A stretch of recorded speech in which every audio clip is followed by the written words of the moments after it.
Narcisistas e pessoas manipuladoras, elas não têm um tipo. Elas não têm um tipo. E quando você está toda nervosa e emocional, elas estão rindo porque conseguem te controlar. Quanto mais você se irrita, grita, chora, liga ou manda mensagem, mais eles gostam. Eles sabem se controlar quando a polícia chega, ficam calmos e dizem: "Ela me bateu, está fora de controle." É nisso que apostam. Eu assisti e não consegui acreditar.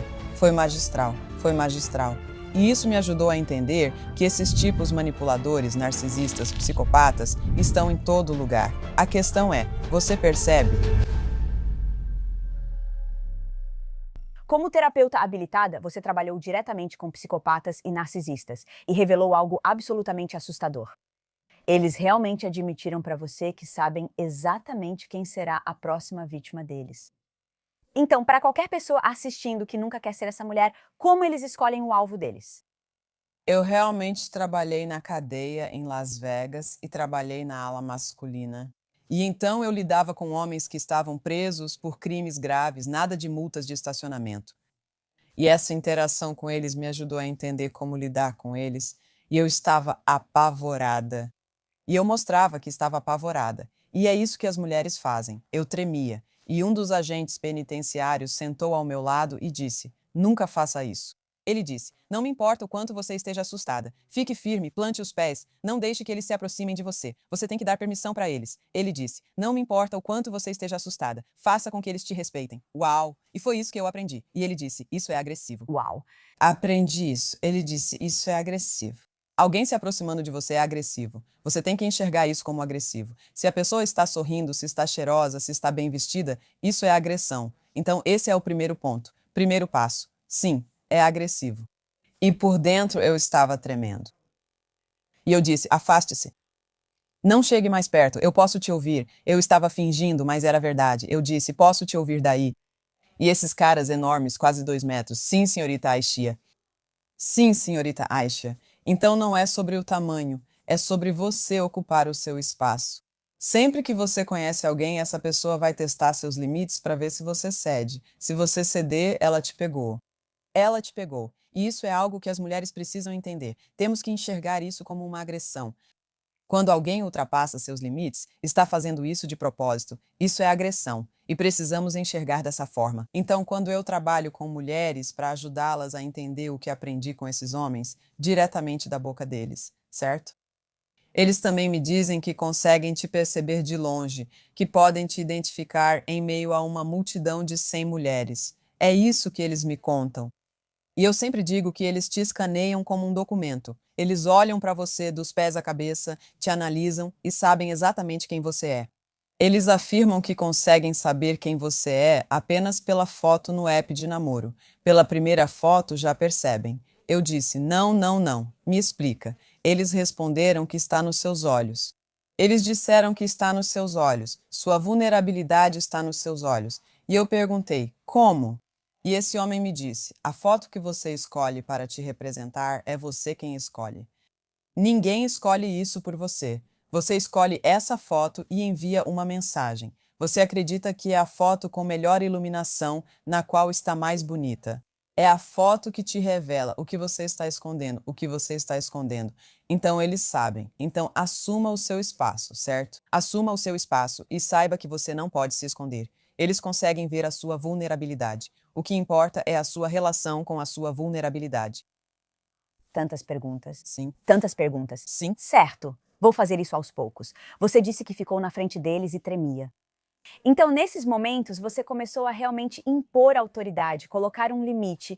Parecia que isso fez com que eles te respeitassem. Com certeza. Entendi. Agora, sobre vulnerabilidade, o que eles realmente percebem? Você mencionou que eles te analisam. Sim, Vamos começar pelos olhos, porque você mencionou isso. sim. O que você acha que eles estão percebendo nos olhos? O que eles me disseram é que não veem a maquiagem. Eles não veem as roupas nem o que você acha que os outros querem ver. Eles veem sua vulnerabilidade e percebem micromovimentos no seu rosto, micromovimentos no seu corpo, e estão notando tudo subconscientemente, coisas das quais você não tem consciência. Lembre-se, eles estão em um estado manipulador, eles estão em um estado predatório. Então eles estão observando, estão procurando por aquilo de que podem se aproveitar. Eles veem a sua insegurança. A questão é, você percebe isso? Se você percebe isso, está tudo bem. Mas se você tentar negar, eles te pegaram, eles te pegaram. Como você sabe que está deixando transparecer essa vulnerabilidade que eles percebem? A verdade é que todos nós deixamos isso escapar, não importa o que façamos. A diferença é, você aceita isso, certo? Se você reconhece sua vulnerabilidade e o que te incomoda, aceita e diz: tudo bem, essa sou eu. Não me incomodo com isso. Você não pode me fazer sentir mal. Eles percebem isso e não querem se envolver, pois não conseguem te manipular. Isso ocorre porque você lida bem com suas inseguranças e feridas. Então você não precisa, não é que você tenha que eliminar a vulnerabilidade, é só que você precisa assumi-la e dizer, eu sei disso. Você não pode tocar nos meus pontos sensíveis sem minha permissão. Eu conheço meus pontos sensíveis. Estou bem. Você não está fazendo nada comigo. Essa é a questão.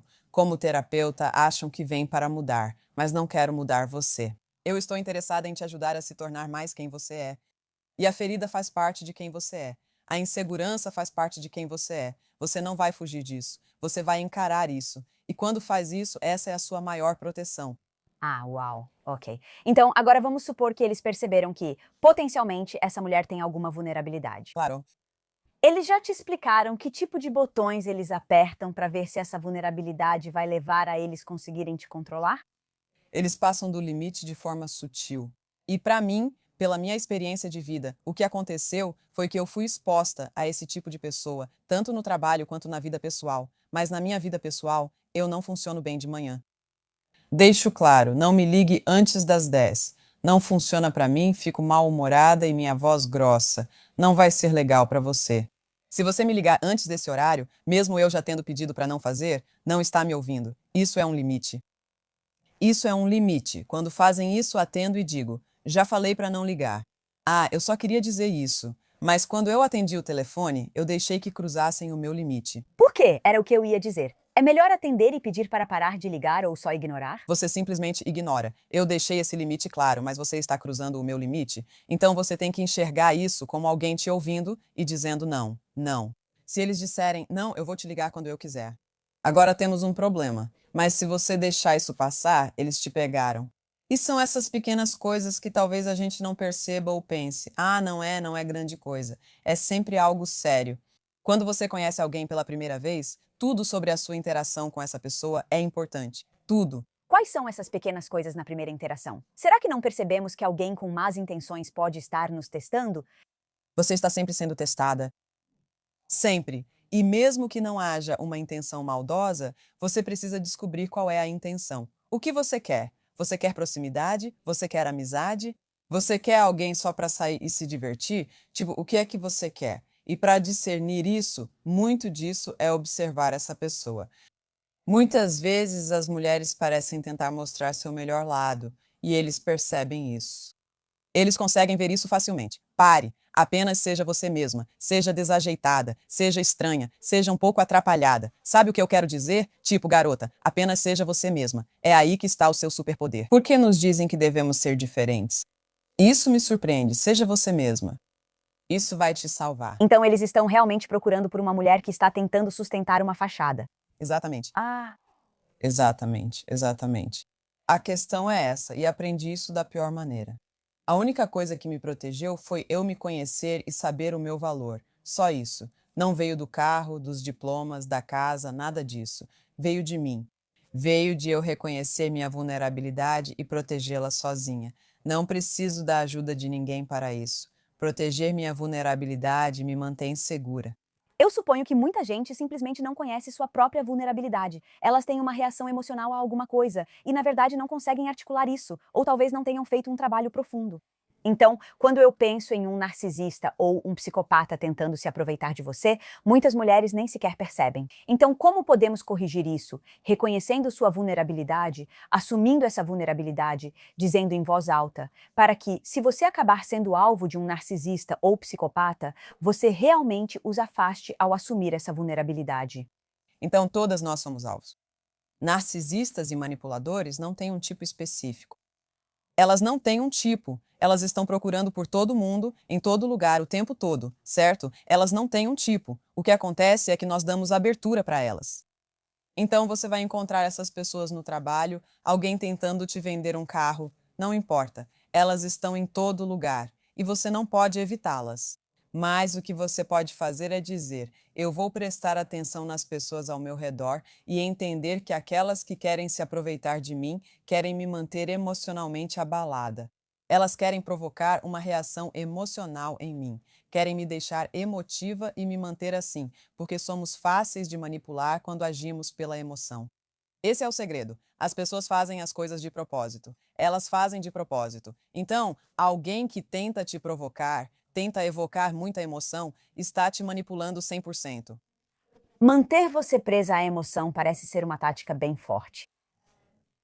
Vamos falar então sobre psicopatas. Quais são outras táticas que eles podem tentar usar para te conquistar em primeiro lugar? Vamos falar talvez sobre os psicopatas. Quais são outras táticas que eles podem tentar usar para te conquistar em primeiro lugar? Eles querem imitar você. E muitas pessoas falam sobre quando alguém faz espelhamento com você, mas não entendem realmente que isso é uma tática de nível do FBI. Essa é uma tática que é ensinada. As pessoas são treinadas para fazer isso. Elas são treinadas. Você e eu estamos nos espelhando agora. Sim, estamos.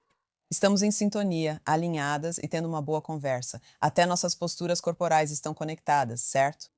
E elas vão chegar e imediatamente sentar e fazer isso porque estão tentando introduzir isso artificialmente. Eu estou bem aqui com você. Existe uma conexão. Tudo isso serve para criar uma intimidade artificial. Mas, na verdade, elas criam intensidade, não intimidade, certo? Elas criam intensidade. Você gosta? Eu gosto. Estamos espelhadas, alinhadas. Conte mais. Me conte onde somos iguais. Tudo para criar essa conexão artificial instantânea, que é intimidade, que é inebriante. É como se você estivesse bêbada. Interessante é que elas esperam você dizer: Meu Deus, sinto que te conheço há uma eternidade. Exatamente. É isso que elas esperam? Aí percebem: Te peguei. Elas querem que você se sinta segura, mas é o seguinte: elas não estão falando comigo, elas não estão falando com você, elas estão falando com a adolescente dentro de nós. Elas estão falando com a parte de nós que estava confusa, isolada e com raiva. Elas falam com a garotinha que cuidava de todos, lavava a louça e zelava pelos irmãos. É com ela que elas estão falando. Essa é a parte que você não consegue esconder. E elas fazem essa parte se sentir segura. Esse é o segredo.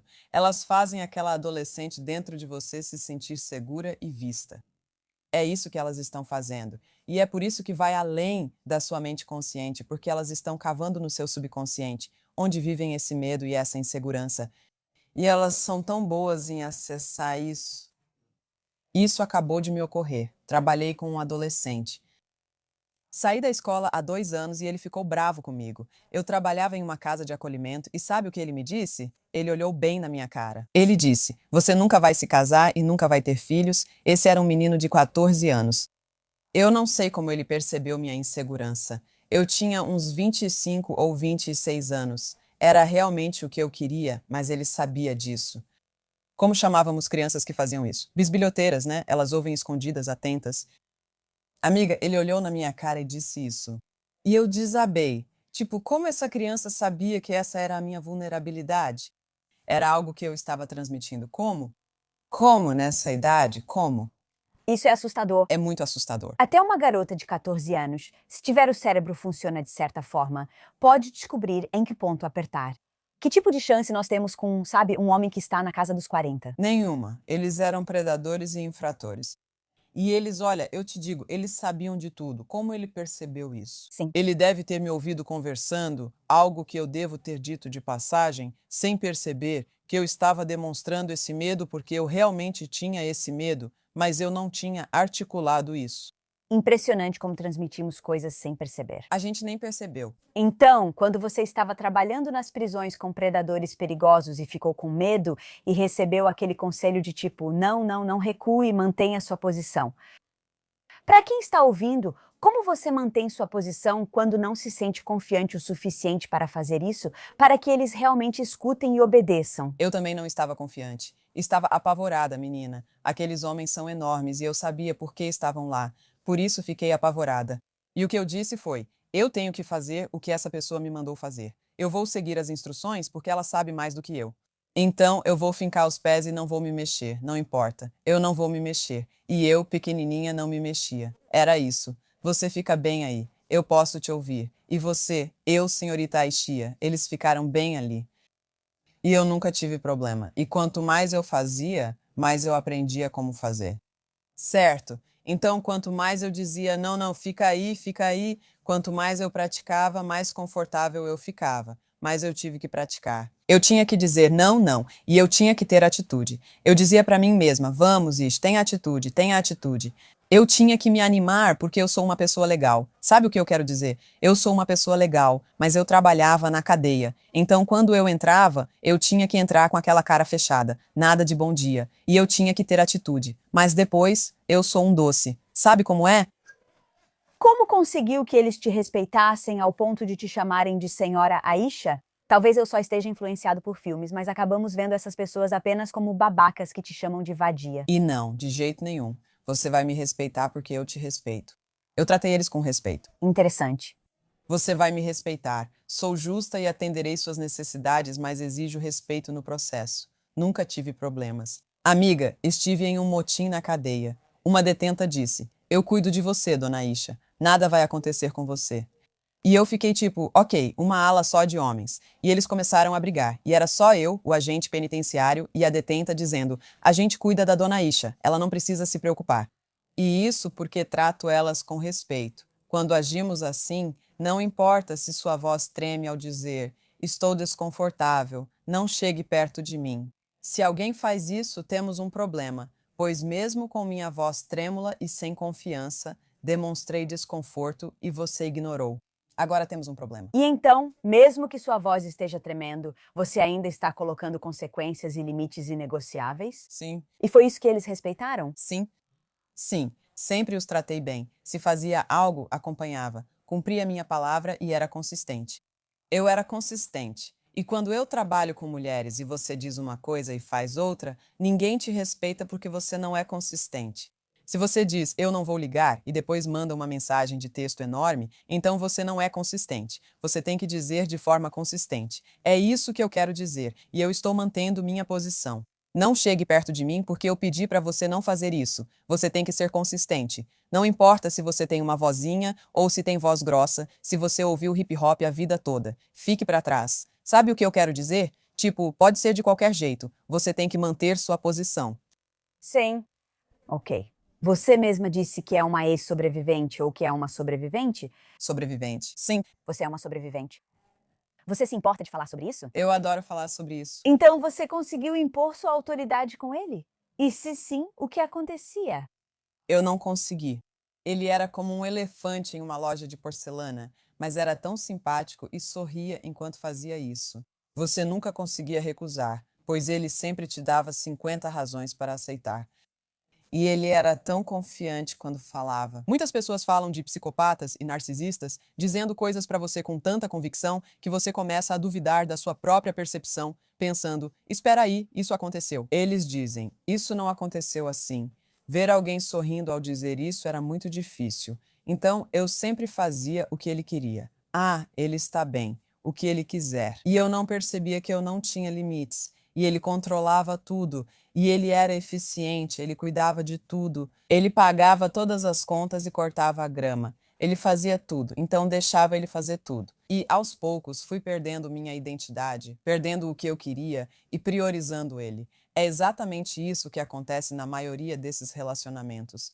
E você falou que nem percebeu isso. Não, Você estava na TV. Se puder explicar essa história, acho que muitas mulheres vão se sentir confortadas ao saber que não estão sozinhas.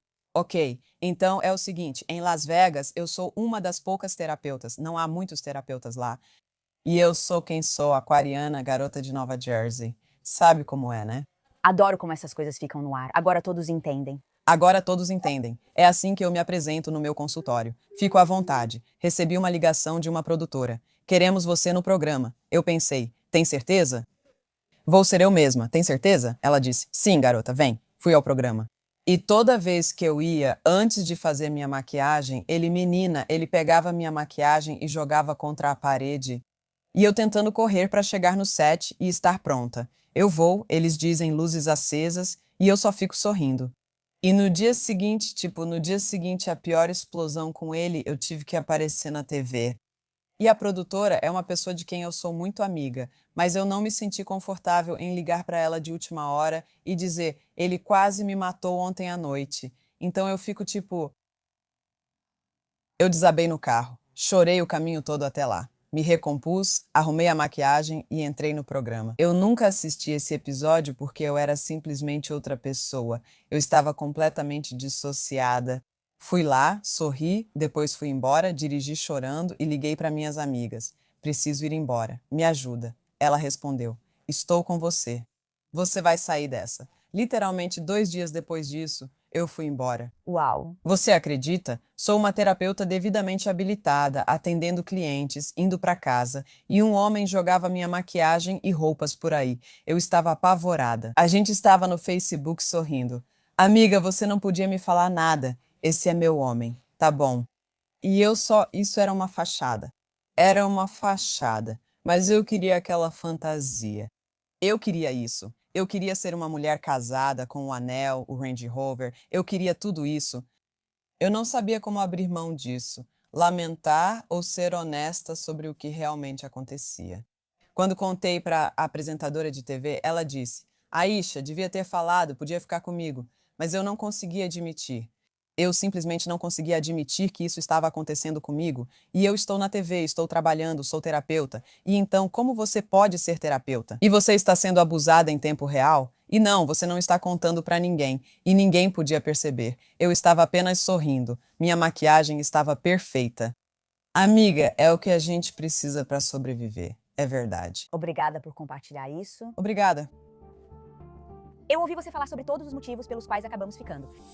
A seguir, Ele era alguém por quem todos na sala se sentiam atraídos. Ele era muito gentil, isso é verdade. Ele era muito generoso, isso é verdade. Mas tudo isso é para construir um álibi. eu ouvi você falar sobre todos os motivos pelos quais acabamos ficando. E você disse que nos fazem acreditar que dentro de todo homem abusivo existe um cavalheiro esperando para sair. E que a mulher certa pode despertar esse lado gentil nele. Aí você diz: isso é uma tremenda besteira. Sim. E eu fazia minha voz doce de terapeuta, sabe? Minha voz de terapeuta, e explicava as coisas porque, na minha cabeça, ele só não entendia. Ele não entende o quanto eu estou assustada. Ele não entende que está me machucando. E se eu explicar para ele, então ele vai entender. Na minha cabeça, eu não aceitava que ele sabia o que fazia e não se importava. Eu não conseguia aceitar isso.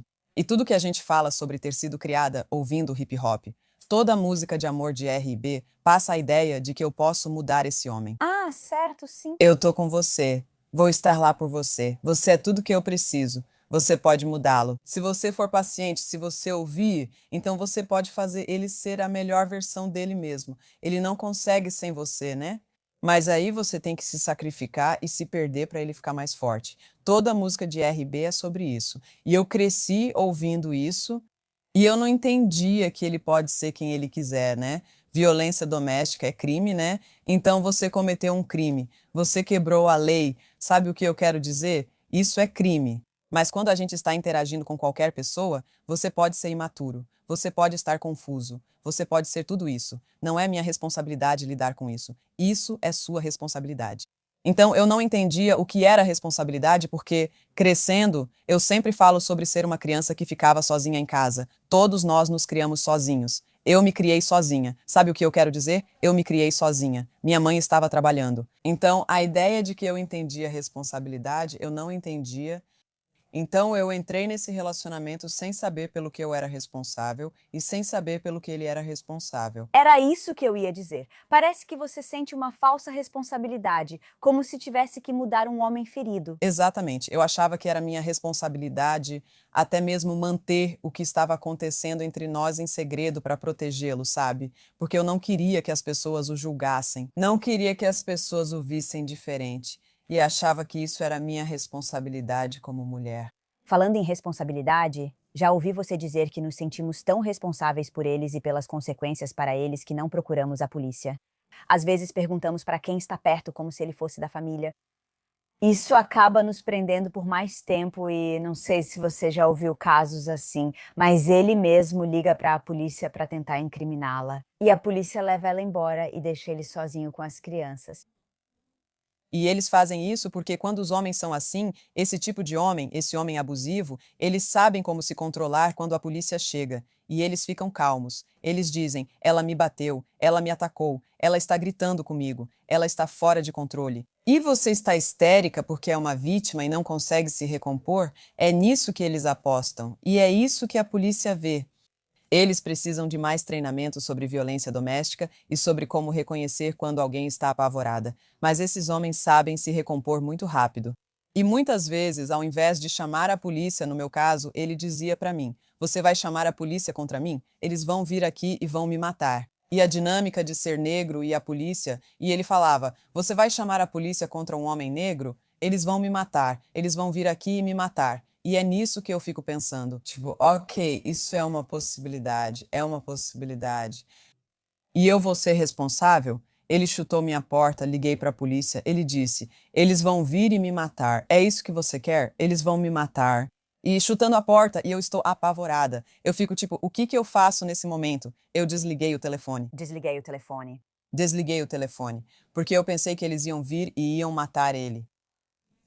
Ele tem 1,80 m e está nervoso. Eles vão ver esse homem negro nervoso e vão matá-lo. Foi o que ele me disse. Desliguei o telefone. Eu só tinha medo por ele, não mais por mim. O que ocorreu após desligar o telefone? Ele fugiu. Ele fugiu quando ameacei chamar a polícia, mesmo eu já tendo desligado. É. Isso assustou ele, mas desliguei mesmo assim.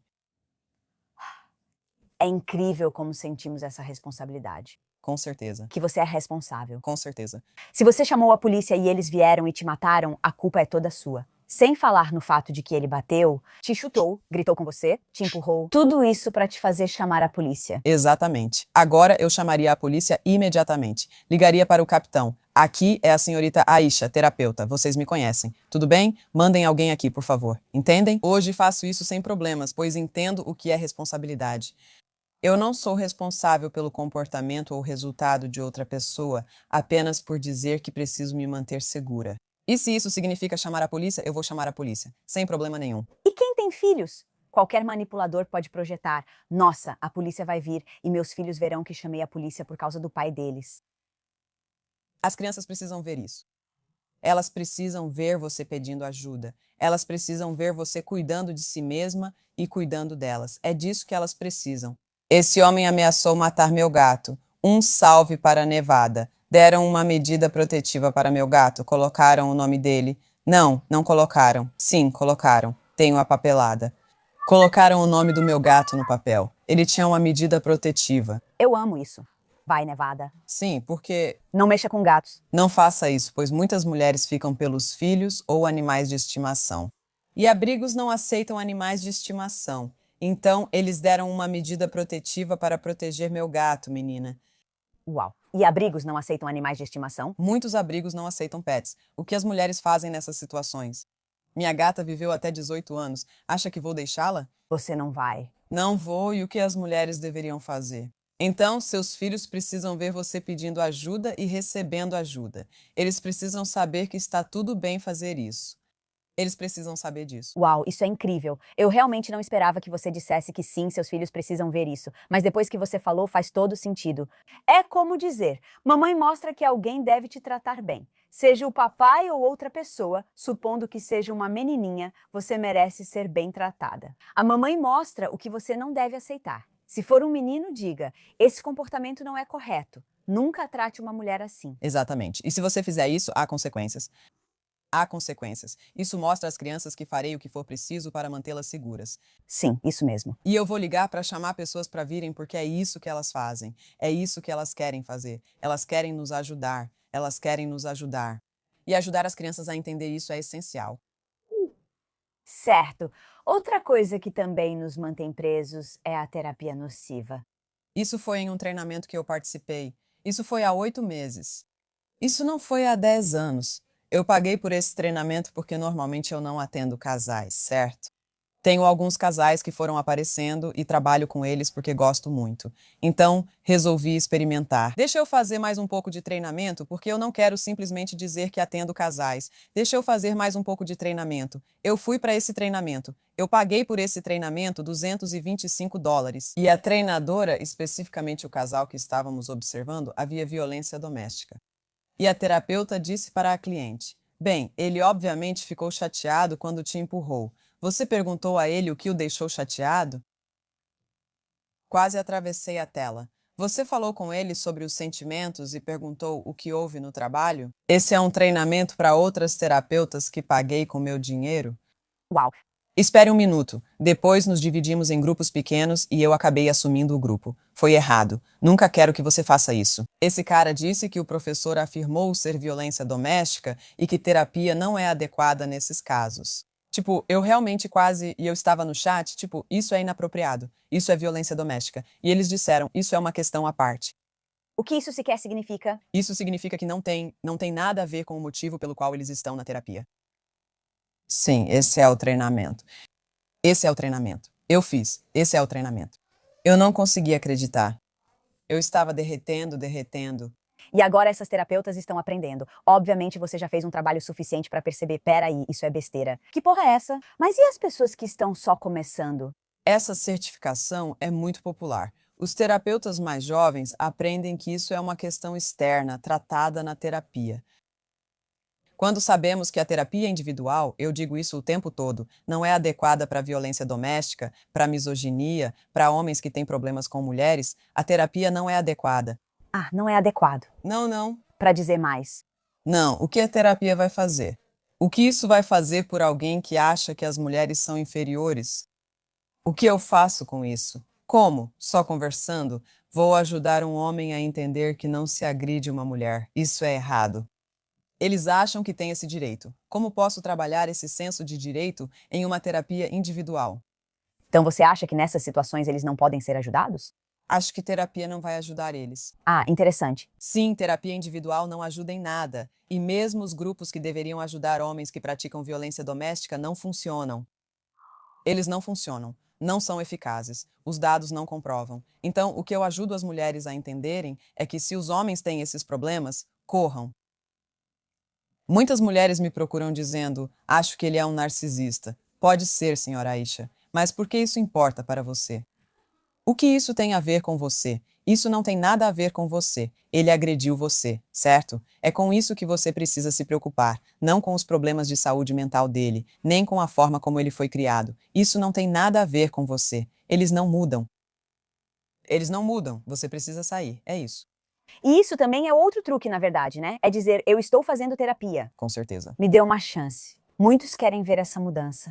Não. E é por isso que eu não atendo casais, porque 9 em cada 10 vezes o relacionamento já acabou e o homem está dizendo, ou quem quer que seja, está dizendo, bem, precisamos ir para a terapia. É um último esforço para manter aquela pessoa envolvida e engajada. E é manipulador porque eles sentam lá e dizem, sabe de uma coisa? A terapeuta está do seu lado.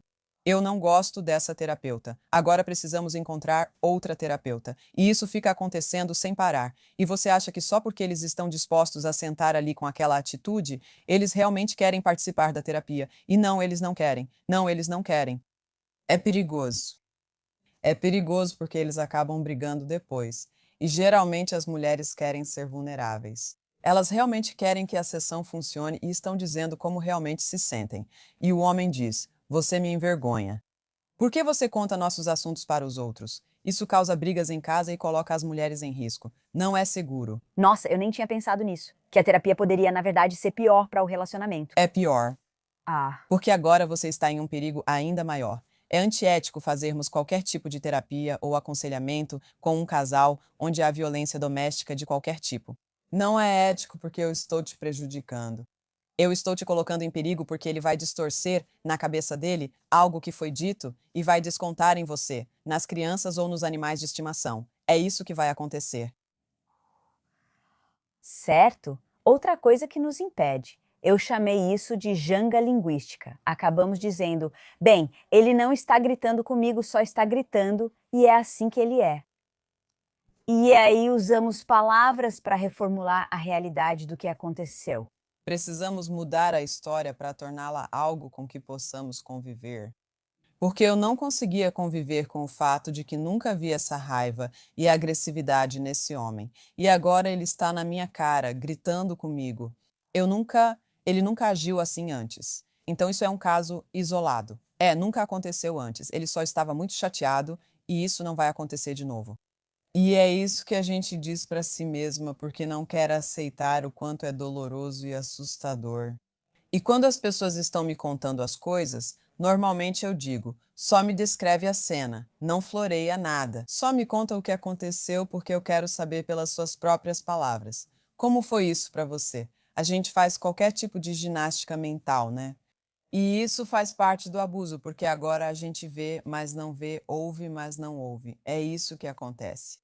Eles sequer percebem que estão fazendo isso? Ou é que você ouve eles dizendo certas palavras e fica tipo: olha, você acabou de dizer essa palavra. Então eu posso perceber que. Eu escuto tudo, eu escuto e eu lembro. E eu sempre presto atenção nos padrões e escuto as palavras. Então, é exatamente como você disse, as pessoas estão me contando exatamente o que está acontecendo sem perceber, quando falam livremente, quando simplesmente me contam como isso é para elas. Muitas vezes elas tentam justificar comportamentos que as incomodam porque querem ficar. Ir embora é difícil.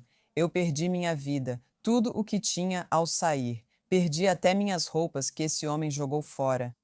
Perdi tudo que eu tinha e amava. Tive que recomeçar do zero até comprando uma colher.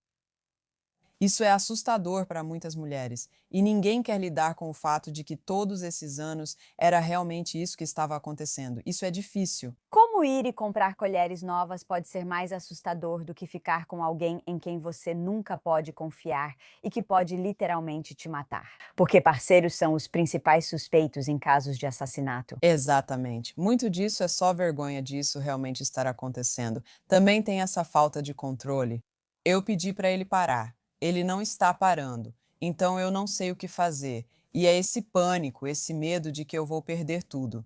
E para tomar uma decisão, obviamente eu posso me sustentar, mas tem muita carga mental envolvida em ter que recomeçar minha vida, ter que ter amigos diferentes e ter que morar em outra parte da cidade. Todas essas coisas que eu tenho que fazer. E eu acho que tem muita raiva também. Eu não fiz nada. Por que que eu tenho que mudar tudo, né? Tipo, por que que eu tenho que me mudar? Por que que eu tenho que começar tudo de novo? É porque ele vai te matar. É por isso. E não é justo, mas é a realidade. E isso é difícil porque não é justo. Não é justo, mas é a realidade. E isso faz a gente ficar presa. E eu imagino que seja tão confuso porque eu já tive um ex-namorado abusivo, mas não no extremo que já ouvi de muitas mulheres. Ele nunca me bateu. Ele realmente colocou a mão no meu pescoço uma vez. Isso ainda é violência. Eu só aceitei. Pensei que o deixei com raiva e acionei os gatilhos dele. Agora, quero ser honesta. Às vezes eu realmente fazia isso. Às vezes eu sabia exatamente como provocar ele e fazia isso de propósito para me vingar das coisas que ele tinha feito comigo, tipo uns dias antes. E eu acho que outras pessoas que talvez não estejam nesse círculo ou não entendam vão dizer: o que você fez para provocar ele? É difícil aceitar isso porque, no meu caso, fiz algumas coisas para provocá-lo, mas não é minha culpa. Ele deveria se controlar. Então fala comigo sobre isso porque eu acho que muitas mulheres dizem: bom, eu provoquei ele, eu deixei ele com raiva. Sim. Normalmente digo sobre isso o que muitos terapeutas falam às mulheres. Fazem parecer que é uma relação direta de causa e efeito. Como se você estivesse dizendo algo para ele e ele estivesse reagindo ao que você está dizendo. Então, se você parar de provocá-lo, ele vai parar de se comportar dessa maneira. Isso coloca você no controle do comportamento de outra pessoa. Agora você é responsável pelo que ela diz e faz. E isso é um absurdo. Todo mundo tem escolha em como responde. Todo mundo tem. Ninguém está apenas agindo, certo? Ninguém faz isso. Elas fazem uma escolha, pois no trabalho, se o chefe fala algo, você acha que elas jogam coisas, empurram alguém ou vão socar o micro-ondas na sala de descanso? Não. Elas agem assim em casa porque acham que têm esse direito. Elas não fazem isso no trabalho. Elas não fazem isso na quadra de basquete. Elas não fazem isso quando estão jogando pickleball. Elas não fazem isso. Elas não fazem isso porque sabem que podem fazer com você, porque se sentem no direito de fazer. Cara, isso foi muito certeiro. Sim, É tão certeiro. Isso é muito perspicaz. Da próxima vez, só se pergunte: mas ele faz isso no trabalho? É como quando você discute com o parceiro, não é uma briga séria, só uma discussão, e alguém liga e você pensa: não acredito que fez isso. Alô? sim. Sabe, quando você consegue mudar de emoção assim, então é ele sabendo com quem ele pode mostrar essas características e não ser abandonado. Sim, E ele sabe que pode fazer isso em casa, porque a maioria das pessoas sente que o que acontece dentro de casa é problema seu. Tipo, não tem nada a ver com mais ninguém. Eu realmente não sei qual é a dinâmica. É isso que as pessoas me disseram sobre a minha situação. Eu não queria me envolver. Você diz uma coisa, ele diz outra. Eu não sei e não quero me envolver. As pessoas veem assim. Homens abusivos sabem disso. Mulheres também podem ser abusivas, mas sabemos que não é igual. Em casa, se você sofre abuso, as pessoas evitam se envolver e os homens sabem disso. Porém, se eles têm um surto no trabalho, o problema passa a ser de todos. Você está certíssima. Então, quando você vê isso, você diz tipo, algumas pessoas pensam, eu não quero me envolver. Se você visse isso em um casal, o que você faria? Amiga, quando eu te digo que eu me envolvo, eu estava deitada na minha cama, acho que no ano passado, e ouvi uma mulher gritando no meu condomínio. Ah, Sabe a minha touca? Eu estava com minha touca. Amiga, eu peguei meu celular, coloquei meu roupão e ando pela casa pensando: o que está acontecendo? Peguei a câmera e o celular, pronta para gravar. Eu não estou brincando. Eu realmente estava de touca e pensei: onde ela está? Quero garantir que esteja segura. Andei pela casa sem saber o que faria, ainda mais de touca. Não liguei. Ouvi uma mulher gritando e saí da cama. Amiga, escuta, isso é violência doméstica. Estou saindo pela porta aqui em Vegas, onde tem muita violência doméstica. Vi uma mulher indo embora de carro, o cara também estava saindo. Ele ficou pendurado na porta enquanto ela acelerava. Isso é do lado de fora. ai meu Deus. Então, e eu fico tipo, ai meu Deus, o que está acontecendo? Então eu estou dirigindo atrás dela e vejo ela fazendo sinal para voltar. Eu digo, não volte. Ela pergunta, o quê? Eu disse, não volte porque ele pode estar armado. Não volte. Essa garota é chique. Se eu contar quanto pago de aluguel, é isso que enfrento. Ela disse que ele pegou suas coisas. Eu falei, vá para casa. E ela falou, tá bom, garota, vou para casa. E ela foi embora. Mas foi porque eu saí e me envolvi. Eu estou bem aqui. Eu não vou deixar você voltar. Não vou mesmo. Nós vamos conversar sobre isso. Agora eu estou envolvida nisso. Eu não ligo. Eu estou bem ali. Se eu ouvir alguma coisa, eu estou bem do lado de fora com meu celular. Eu não ligo. Eu estou naquela fase da vida em que a gente já virou senhora. Eu não ligo. Qual a diferença entre alguém como você, que afirma que isso não vai acontecer, e quem apenas diz que não quer se envolver? Acredito que há muitos fatores culturais nisso. Como falei, vemos a casa de um homem como dele, é o assunto dele, certo? Não devemos nos envolver nos assuntos alheios. Isso é muito cultural. Não se lava roupa suja em público, o que acontece em casa fica lá. Também porque, no nosso estado, eu tenho essa proteção por ser uma profissional habilitada. Então, se eu pegar o telefone e ligar para alguém, se eu ligar para a polícia, eles vêm. Tipo, aqui é a senhora Aisha, eu sou uma terapeuta habilitada, eu preciso da sua ajuda. Eles vão vir na hora, certo? Então, eu tenho essa proteção, mas também eu me importo e não tenho medo. Eu não tenho medo porque eu vou abrir esse TikTok. A gente vai entrar ao vivo e você vai explicar para mim, para todos os meus seguidores, por que você está agindo feito bobo. Você vai explicar para eles. Isso muda o jogo, mesmo que você não esteja online. Tipo, eu estou online, eu estou contra você. Sabe o que eu quero dizer? Só faz isso. Não importa se você só tem um seguidor. Não importa. As pessoas têm medo porque não querem que o nome delas viralize por serem abusivas. Mas eu não tenho medo. Eu me meto na vida de todo mundo. Eu me meto na vida de todo mundo. Eu adoro isso. Principalmente lembrando de onde começamos, quando você disse que, ao ficar na frente de um psicopata, você tremia, ficava nervosa e recuava. E agora você está correndo atrás da pessoa, com a touca na cabeça. Com minha touca ou biquíni, vamos resolver isso, pois não tenho medo e vou proteger as mulheres. Se eu ouvir uma mulher gritando e não for por TV, é porque alguém a está machucando. Eu estava pronta, eu andei por aí. Eu dei voltas porque eu vou descobrir o que está acontecendo e vou te deixar em segurança. Eu vou sim. Acho que há medo porque dizem que se esse homem te bate e te ama, então realmente não estou segura. Não estou segura. Ah, certo, exatamente. Eu não estou segura. Jesus. E escuta, eu vou garantir que você tenha o que precisa. Se eu precisar chamar a polícia, se eu precisar chamar alguém, nós vamos chamar alguém porque eu não posso ignorar isso. Cara, precisamos de muito mais mulheres como você. Isso é incrível. Eu amo tanto essa história. É coisa de gangster. Eu não consigo inventar isso. E eu estou sempre pronta para o que vier. Estou sempre pronta porque sempre acontece quando você menos espera. E eles fazem isso porque sabem que as pessoas não vão intervir. E não intervêm, as pessoas vão ouvir e não vão responder. Eu vou ouvir e levantar da cama. Eu estou indo, não. Sim, eu ouvi em algum lugar faz um tempo, mas o conselho que davam para as mulheres era tipo, não grite por socorro. Fogo. Bem, na verdade eu ouvi que nem é pra gritar fogo, é pra gritar água. E todo mundo fica tipo, como assim água? Como assim água? E é tão estranho que as pessoas vão querer investigar. Uau! Então eu não sei se isso realmente funciona, mas não é interessante e, na verdade, de partir o coração que uma mulher ainda não pode gritar por socorro? É, você não pode. Acho que eu vi isso a uns 2 prédios de distância. E isso é algo que diz, sabe, meu sexto sentido diz não. É tipo aquela coisa do Batman. Ah, lá vou eu. E a touca? Yes. Sim, sim. Talvez esse seja o meu símbolo. Esse é o meu símbolo. Aí está, garota. Certo, aí está. Eu amo isso. Ok, então falamos sobre a crença de que achamos que podemos mudá-los. Então, a ilusão de, mas agora eu estou aqui, eu posso ajudá-lo. Ah, sim. E aí tem o que eu chamo de fingir que não vê. Então você realmente não quer admitir que é uma vítima. Explique por que é tão difícil para uma mulher ou sobrevivente usar essa palavra, pois isso pode virar um rótulo. A maior parte do trabalho que faço com mulheres é ajudá-las a entender o que está acontecendo e ajudá-las a perceber que isso está acontecendo com elas, mesmo com seus diplomas, sua casa e seu dinheiro. Foi assim comigo também. Tipo, como eu posso ser uma vítima? Eu sou terapeuta. Como eu posso ser uma vítima? Eu faço todas essas coisas incríveis. E como isso realmente pode acontecer comigo?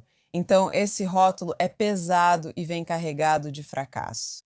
É carregado de você deveria ter percebido isso. É carregado de julgamento. E existe um medo do tipo, Aisha, você quer dizer que não viu os sinais? Você foi treinada para ver os sinais. Como você não percebeu os sinais? Você faltou essa aula na escola? Tipo, como assim? Sabe o que quero dizer? O que está acontecendo com você? Então, é como se fosse um ataque. É um ataque à sua vulnerabilidade quando você está no seu pior momento, quando está mais confusa. E dizer, bem, eu sou uma vítima. O que eu fiz de errado? É algo tão vergonhoso quando você já está sentindo uma vergonha profunda. E por isso é tão difícil dizer: isso está acontecendo comigo agora. É muito difícil, é muito complicado. E até mesmo no que você acabou de dizer, você disse: o que eu fiz de errado? Sim, Sempre pensamos o que fiz de errado. sim, Esquece o fato de que esse cara é um completo idiota que me escolheu de propósito, me manipulou, me prendeu na armadilha dele e, sabe, me manteve lá. A gente sempre se pergunta: o que foi que eu fiz de errado? exatamente. A gente é condicionada a fazer isso. E eu ajudo as mulheres a entenderem que desde que nascemos, fomos socializadas para acreditar que era nossa responsabilidade cuidar de todo mundo ao nosso redor. As emoções de todo mundo são nossa responsabilidade. Então, para mim, eu pensava: como eu causei isso? Por que eu não fui embora antes? Eu tinha dinheiro. Por que eu fiquei depois da primeira vez? Eu poderia ter saído. Por quê? Muitas mulheres estão presas, mas eu não estava. Eu poderia ter pego meu Range Rover. Mas as grades não são físicas. O que te prende não é físico de muitas maneiras, é mental. E o mental é, bem, deixa eu tentar só mais uma vez. Não dei ao meu casamento ou relacionamento uma chance suficiente. É o que as mulheres me dizem. Como abandonar meu casamento se fiz votos? Como posso simplesmente desistir? Na verdade, você não está desistindo. Do que você está abrindo mão? Você está focada em você mesma. Você está se salvando. Isso não é desistir de nada. Isso é conquistar algo. É a sua vida. E as pessoas sempre dizem: ah, não é tão sério assim. Ele só me empurrou. Ele só me deu um empurrão. Ele só jogou alguma coisa. Não é tão sério. E você disse isso. Você disse que ele nunca te bateu, mas ele fez isso. Essa, na verdade, é a forma mais letal de violência doméstica. Isso indica que essa pessoa pode te matar por estrangulamento. E então, Até eu minimizei. Fiquei tipo, bom, ele nunca realmente me bateu. Ele me empurrou e colocou a mão em volta da minha garganta. sim, esse é o gesto mais perigoso na violência doméstica. É isso. Nossa, até eu caí nessa. Sim, acontece. Isso realmente acontece. Mas essa é a realidade. Se alguém me diz que um homem a estrangulou, ele pode te matar. É. Ele pode te matar. Isso é força letal. Você nunca pensa nisso. Isso é força letal. E um homem que faz isso com você está mandando a mensagem de que pode te matar, mas não vai fazer isso agora. Ai, merda. Sim. Então, por que eu percebo isso como menos prejudicial do que, por exemplo, ele me dar um soco no rosto? Porque um soco no rosto é algo tão visceral, né? Você consegue ver. Mas eu só quero que você pense nisso. Alguém está tão perto de você assim? Eles estão bem na sua cara e estão te mostrando. Eu poderia. Isso poderia ser o seu fim. Isso poderia ser o seu fim. E há muito medo, há muita vergonha nisso. Que essa pessoa, a gente estava rindo juntas hoje de manhã, mas agora ela acabou de ameaçar a minha vida. Ela realmente acabou de ameaçar a minha vida. E como eu lido com isso? Bem, eu minimizo, né? Eu minimizo. Eu posso empurrar isso para longe. E também, isso é menos mortal do que alguém te dar um soco no rosto. Alguém te dar um soco no rosto não vai te matar, mas alguém fazer isso vai te matar. Acho que ativamos todas as nossas defesas para esconder ao máximo, para você não perceber que alguém acabou de ameaçar sua vida. Uau, Literalmente. preciso de um momento para isso realmente cair a ficha. É curioso, pois faço essas entrevistas há muito tempo e até conversando com você, continuo fazendo perguntas. Por que não falamos disso? No fim, acabo me enganando também. É, Preciso assimilar isso. Obrigada pela honestidade. Talvez eu tenha tentado fugir disso porque não quero admitir. é, Não tenho problema em falar sobre isso. Acho importante discutir e saber. E se não fosse por eu ter deixado ele, eu não teria um relacionamento lindo hoje. Estou num ponto em que não sinto essa ferida, mas uau, vou precisar refletir sobre isso por um tempo. Obrigada pela honestidade, preciso entender. Gosto de todas as mudanças da vida. Você já usou essa palavra antes, mas minimizamos dizendo que isso aconteceu no ano passado. Não foi ontem, não é o tempo todo. O time de futebol dele perdeu. sim. Não é de se admirar que ele esteja bravo. Sim, aprendi que o tempo não é um pedido de desculpas. Ah, isso é bom. E quando eu estava na minha situação, o abuso era tão esporádico e acontecia talvez a cada 3 ou 4 meses, tempo suficiente para eu esquecer o quão intenso era, certo? Então, eu também posso dizer que isso foi um caso isolado. Isso é algo que estava relacionado a isso. Sempre havia um motivo, mas nunca há motivo para alguém gritar e berrar na sua cara e agredir você. Nunca. Não importa o quanto a pessoa esteja chateada. Mas você quer esse relacionamento e essa vida? Eu tinha uma vida perfeita. Eu tinha tudo. Mas quando eu penso bem, eu já tinha tudo antes de conhecê-lo. Eu comprei a casa. Ah, Era a minha casa. ai meu Deus. Era a minha casa. Todos os 300 metros quadrados, a gente morava nessa casa enorme, gigante. Era a minha casa. Eu comprei para mim, tudo. E eu disse isso quando, até mesmo, eu fiz isso. Eu digo que perdi tudo. Eu fui embora. Eu virei as costas e fui embora porque eu sabia que podia comprar todas aquelas coisas de novo, mas eu não posso comprar minha vida. E eu tive que deixar isso bem claro. As pessoas sempre dizem: isso é dramático. Será mesmo? É realmente dramático? Porque ele me jogou contra a parede e bateu minha cabeça na parede. É dramático pensar que ele não poderia me machucar? Sabe que não poderia me matar. Precisamos usar essa linguagem para mostrar a gravidade. Você está em perigo. É. E até na palavra que você usou, tipo, eu perdi tudo versus eu fui embora. É, Dizer que perdeu soa como falta de controle. Falar que foi embora é mais empoderador. Não. Fui embora porque sabia que merecia algo melhor, até mesmo essa mudança na linguagem. é. E eu, inicialmente, me corrigi na forma como conto essa história, na forma como quero que fique claro. Que eu fiz uma escolha de ir embora e me salvar, salvar meus animais de estimação. Fiz isso do meu jeito, faz sentido pra mim. Também sou aquariana, querida. Você entende, né? Eu também sou assim, pode ficar com tudo isso, tá? Pode ficar com tudo. Eu vou lá e consigo mais pra mim. É, É isso. Não preciso disso mais do que da minha vida. Então, ao deixar tudo isso pra trás, tudo que fazia parte daquela vida, os amigos, os encontros, eu perdi todos os meus amigos. Todas as pessoas que eu achava que eram minhas amigas, eu perdi todo mundo. porque eles ficaram do lado dele? Menina, sim, em vez do meu. Bem, a Aisha disse isso, mas eu não acredito. Você não acredita. O quê? Por que você acha que não acreditam nisso? Acho difícil porque esses homens parecem tão legais, carinhosos, gentis, generosos e fariam tudo por você. Ele era alguém para quem todo mundo na sala se voltava. Ele era muito gentil. Isso é verdade. Ele era muito generoso. Isso também é verdade. Tudo isso serve para criar um álibi. Quando a Aisha diz que ele me machucou, há 35 pessoas dizendo que ele me emprestou US$ 500 quando precisei. Sei que ele não é abusador. Por isso fazem isso. Estão criando um álibi. Cada vez que eles fazem algo tão efusivo assim, eles estão se esforçando demais por alguém. É porque estão construindo essa imagem de eu nunca faria isso. Então, no momento em que alguém diz que eles fizeram isso, 50 pessoas dizem que não é possível. E muitas dessas 50 pessoas são mulheres.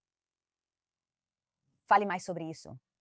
Sabemos estatisticamente que mulheres são mais duras com outras mulheres. E o motivo disso é porque faz as mulheres sentirem que isso nunca aconteceria com elas, certo? Isso nunca aconteceria comigo. Então, se eu não acredito que isso aconteceu com você, se eu posso dizer que você é diferente, certo? Você é fraca, você causou isso, você provocou ele, eu nunca faria isso, então eu estou segura, eu estou segura. É uma forma de estabelecer a própria segurança quanto mais distância elas têm de uma vítima. Porque, de novo, essa palavra, vítima, a gente não gosta dessa palavra.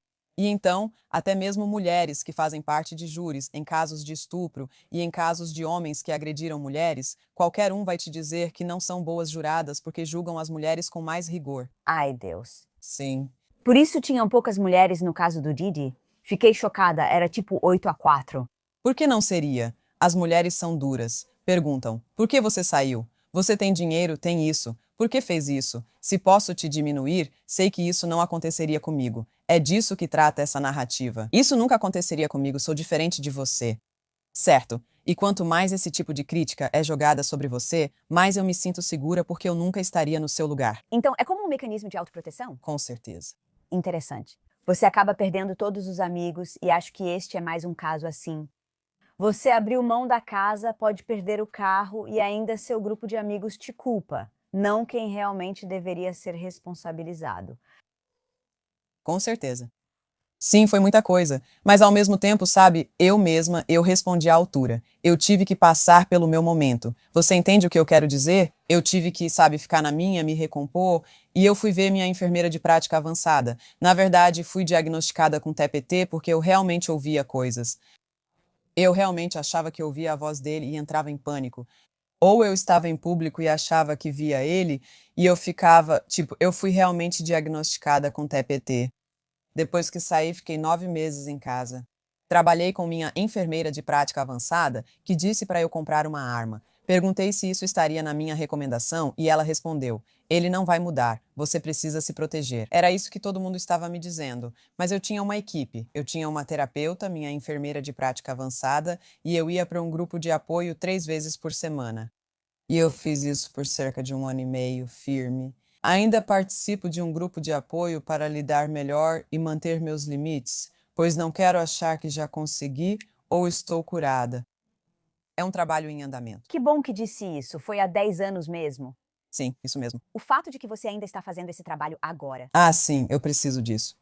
Eu sou terapeuta, amiga. Eu tenho uma terapeuta. Eu participo de um grupo de apoio porque eu preciso de ajuda. Eu preciso de ajuda para viver a vida. A vida é difícil. Mesmo sem ser terapeuta, eu participaria de um grupo de apoio. Como foi a sua resposta para isso? Vou te dizer, depois que consegui controlar os sintomas e me recompor, comecei a sair, comecei a conhecer pessoas novas, comecei a viajar. Voltei a estudar, me mudei para o México, levei meu cachorro e meu gato e fui morar em outro país. E então comecei essa vida baseada em mim e no que eu queria para mim mesma. E eu não estava tentando provar nada para ninguém. Eu só queria ter experiências, e isso mudou tudo para mim. Mas uma vez que eu cuidei da minha saúde mental, acabou. Acabou para todo mundo. Eu estava bem, conheci novos amigos, tive novas experiências e tudo deu certo para mim. Melhor dedo do meio. Sim.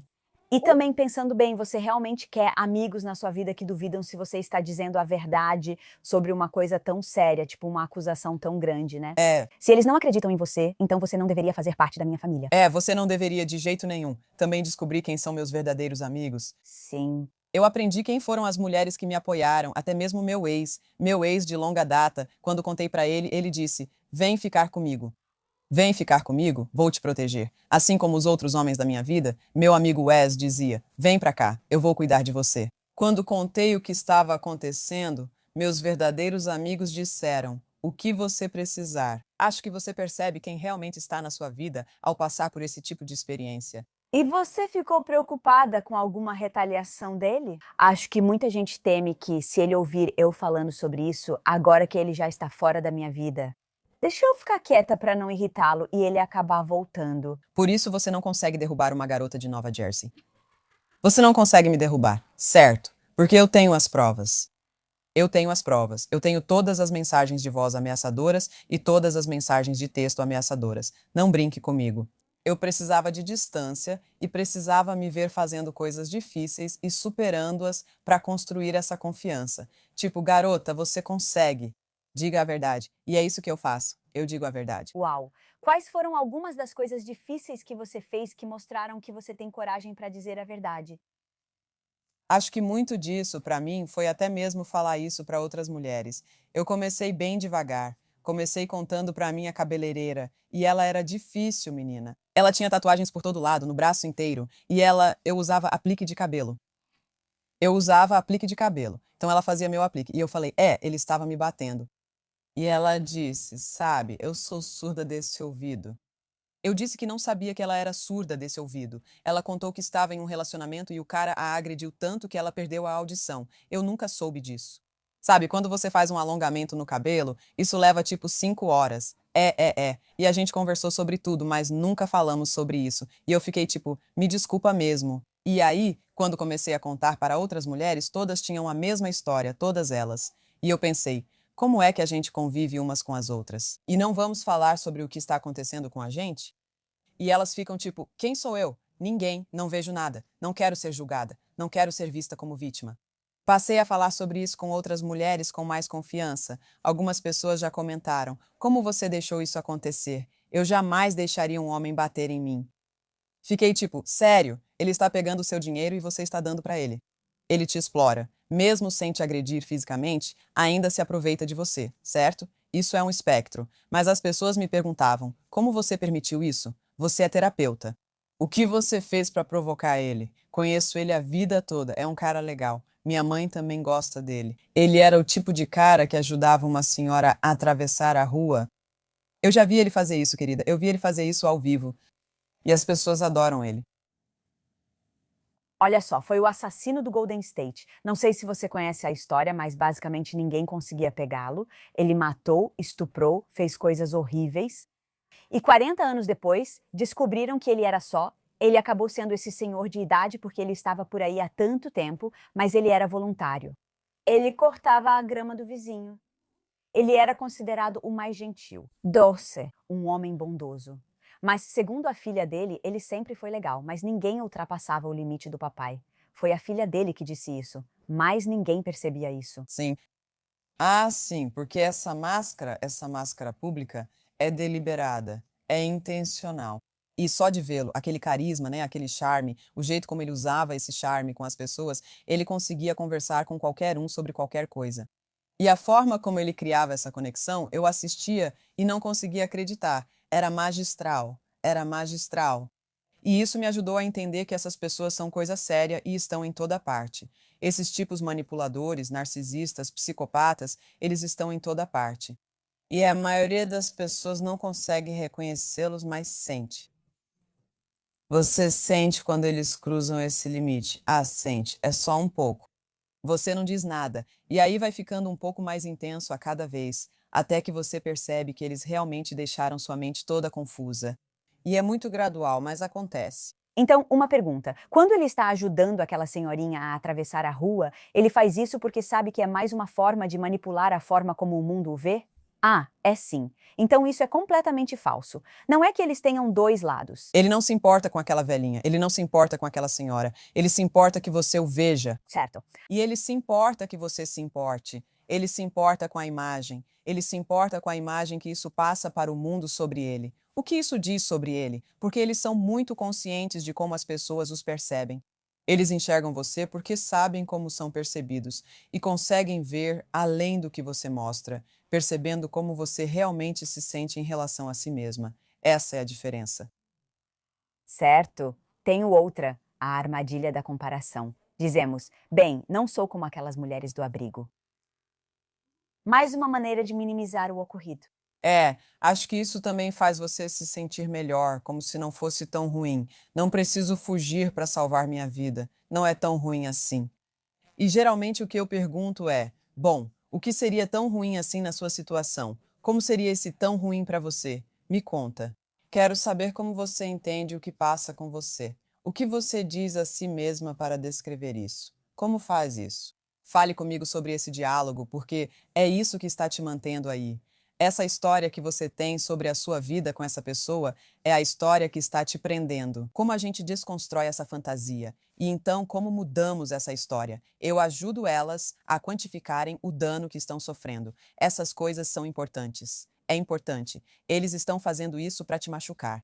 Estamos constantemente procurando outra pessoa para ser o lugar seguro. Você é o lugar seguro. É isso que as mulheres não percebem. Você vai até o tio, vai até o pai dele, vai até a irmã dele. Eles conviveram com ele a vida inteira e ele nunca foi diferente. Você precisa enxergar que você mesma é segura e parar de buscar segurança fora. Você está segura. Você é sua base segura. Você precisa acreditar nisso. E é isso que te ajuda a sair. É a única coisa. Porque se você... E aí muitas mulheres dizem, eu tenho medo do que ele pode fazer. Sabe? Medida protetiva, polícia. Se você precisa sair, então você precisa sair. Se você precisa se mudar, então você precisa se mudar. Você é quem garante a sua segurança na própria vida. Ninguém mais é. E quando você tem filhos com ele, eles podem usar isso para manter contato com você. Claro. Não sei se sou a melhor pessoa para responder. Não tenho filhos, mas eu e meus filhos já teríamos ido embora, todos com nomes diferentes, porque os tribunais não nos apoiam. Sempre que vejo esses homens com as crianças, estão abusando delas, mas o tribunal afirma que o pai tem direito de vê-las. Então estou fora. Essas crianças terão outro nome, mas eu sou assim. Mas eu sou assim. Sabe o que eu quero dizer? Por que os tribunais não te protegem? Porque eu sei. Eu já teria ido embora, pois é impossível lidar com eles. Muitos pensam que os tribunais favorecem as mulheres, mas favorecem os homens. Eles favorecem os pais, eles não favorecem as mães ou as crianças. Não há o que fazer quando esses juízes decidem assim, não tem a quem recorrer. Eu já teria ido embora. Mas eu acho que muitas dessas pessoas, se ouvirem isso e não tiverem, digamos, coragem de ir embora, e eu não digo coragem de um jeito ruim, mas elas simplesmente têm muito medo. É, Por isso elas permanecem achando que os tribunais favorecerão o homem. Eu não tenho condições de pegar meus filhos e sair da cidade ou do bairro, então acho melhor ficar aqui, porque é a única maneira de proteger meu filho. eu entendo, muitas mulheres já fizeram isso, sei que é uma escolha que a mãe precisa fazer. E você precisa olhar bem fundo dentro de si e se perguntar: expor meus filhos a um homem que me faz mal, esse homem também faz mal aos meus filhos, porque machucar uma mãe é machucar os filhos, e você precisa enxergar isso. Então, esse homem não é apropriado para ficar perto dos seus filhos sem supervisão. Então, pedir visitas supervisionadas é algo que mulheres com filhos podem fazer e podem deixar muito claro que têm motivos para acreditar que essa pessoa é perigosa. Ele é perigoso para mim e meus filhos, por isso precisa ser supervisionado. Então, existem algumas formas de as mulheres conseguirem defensoras para ajudá-las, se estiverem em um sistema judicial, porque um homem pode te levar para o tribunal, porque ele sabe que isso é favorável para ele. E esse é um jogo no qual eu não quero que as mulheres se envolvam, porque você pode perder anos da sua vida indo e voltando ao tribunal, discutindo com esses homens. Não vale a pena. Não vale a pena. Você precisa responder, mas também precisa controlar a forma como reage.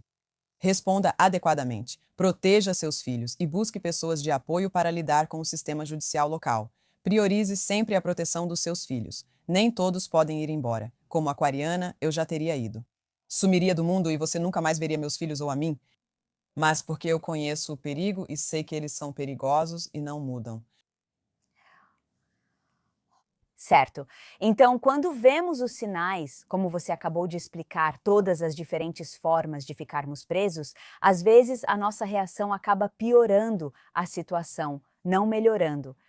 Gostaria de conversar sobre isso com você, sobre o que já ouvi de seus comentários e outras formas de fazermos diferente, para não ficarmos ainda mais presos. Primeiro, a gente acaba defendendo. Às vezes, defendemos o comportamento deles por vergonha, como se isso fosse um reflexo de nós mesmas. Sim, nós fazemos isso. E a realidade é que na nossa sociedade, o comportamento de um homem é um reflexo seu. É sim. É assim que as pessoas te tratam, tipo, por que ele está agindo assim?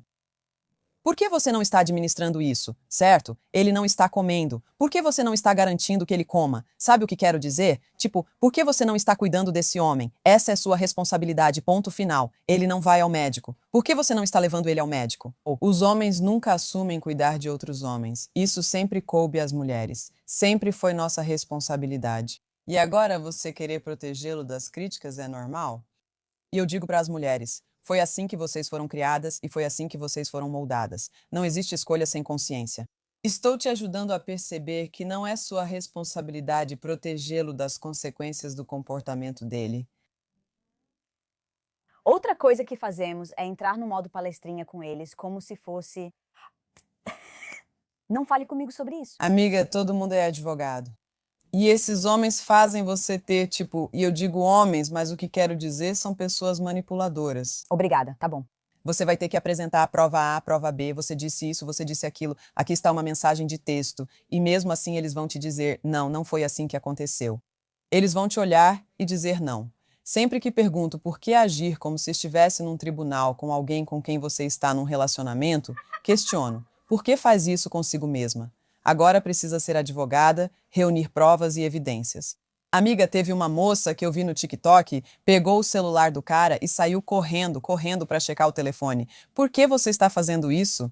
Por que você se submeteria a isso? Você não precisa ser a inspetora bugiganga. Você não precisa começar a investigar a pessoa com quem está. Primeiro, isso é invasivo.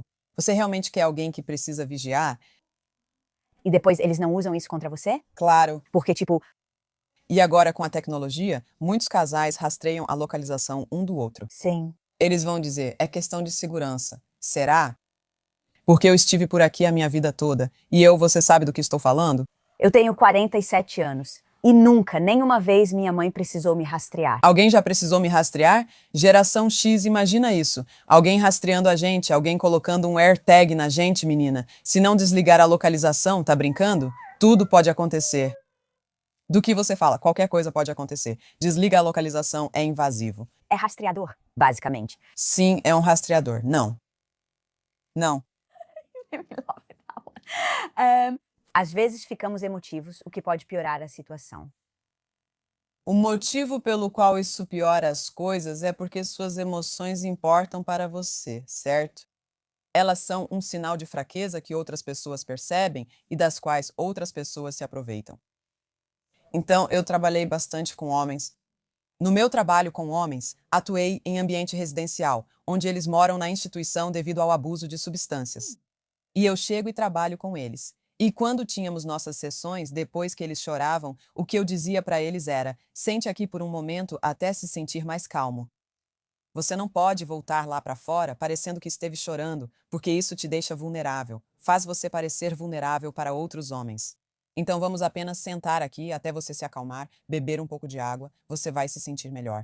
E então elas podem sair porque esse sinal de emotividade é visto como uma vulnerabilidade que pode ser explorada.